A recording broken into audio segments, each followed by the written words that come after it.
Oxford, 60s. It was a completely and utterly different life. The freedom, just the freedom to say what you wanted to say. It was from wartime to fantastic times.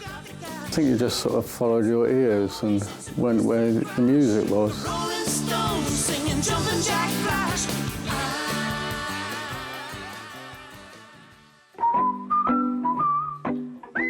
Yeah, I remember the 60s quite well. It was sort of like a village in those days. You knew people, it was community. Yeah, you knew what people you'd meet in the pub. There was lots of older people in the pub and they knew you and they probably knew your parents. I felt very free. I really did feel very free and never frightened of going anywhere on my own. I mean, we hadn't sort of nothing really. And then by the 60s, we had everything. It was a complete and utter change. Also, we had money. You know, it was all kind of just younger styles of what your mother wore. There was no such thing as teenagers. There was a 21st birthday and you became an old man or an old woman. And in the 1960s, all of a sudden there was modern fashions for teenagers. We were the first teenagers, really. In Oxford, the styles just suddenly changed and miniskirts came in, but not tights.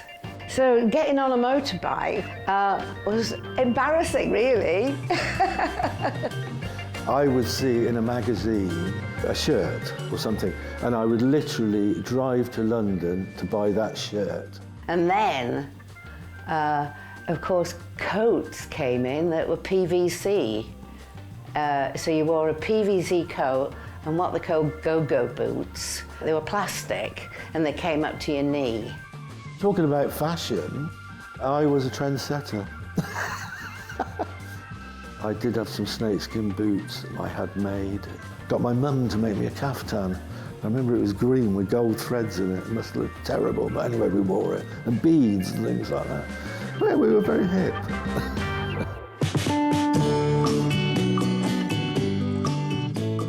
Nobody thought about the younger generation enjoying music.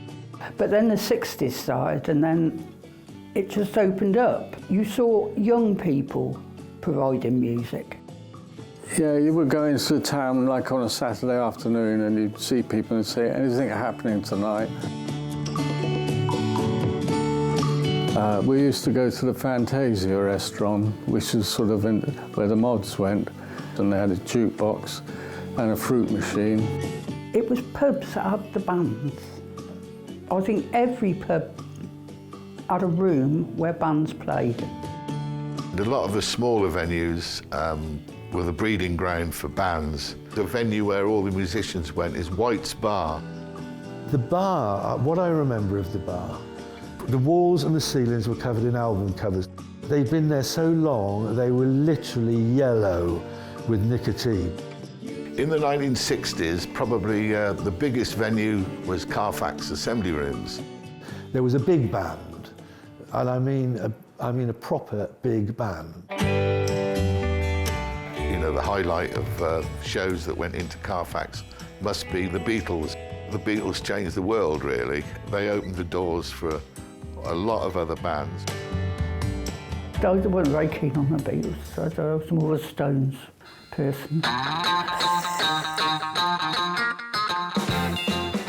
I was in a band then called the Vibratones, and we were backing Pink Floyd.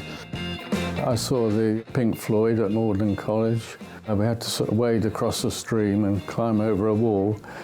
In the paper they said there were very few, if any, gate crashers, but it was full of gate crashers. Being sort of looking like a student, I suppose, I could get into the student parties. Once we climbed over a wall into, I think it was Lincoln College, we saw a couple of waiters' jackets hanging up, so we put those on. Someone came up to my friend and gave him a silver tray with champagne on it. We drank the champagne and slung the tray over the wall, so the dean never got their champagne. There were some awful things going on in the 60s. I went on a lot of Band the Bomb marches. I was supposed to go on a demo the next day. I got a bus up to the A40 and then I started hitching.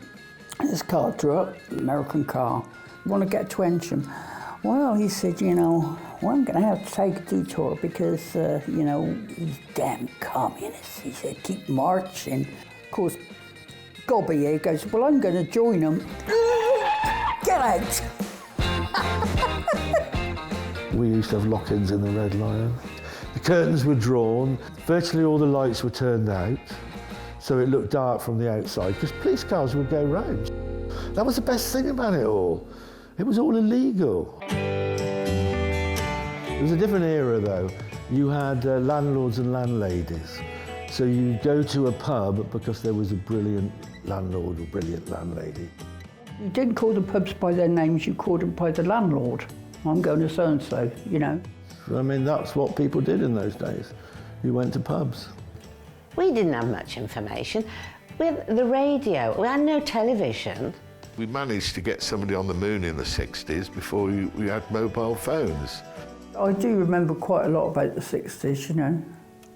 I remember nothing about the 80s or the 70s. Or the 90s.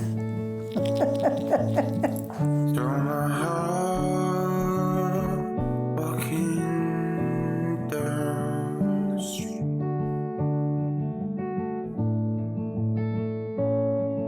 College parties is the place where we used to meet. Quant songs tell the storm smells like the taste of red moon white. Cause the morning started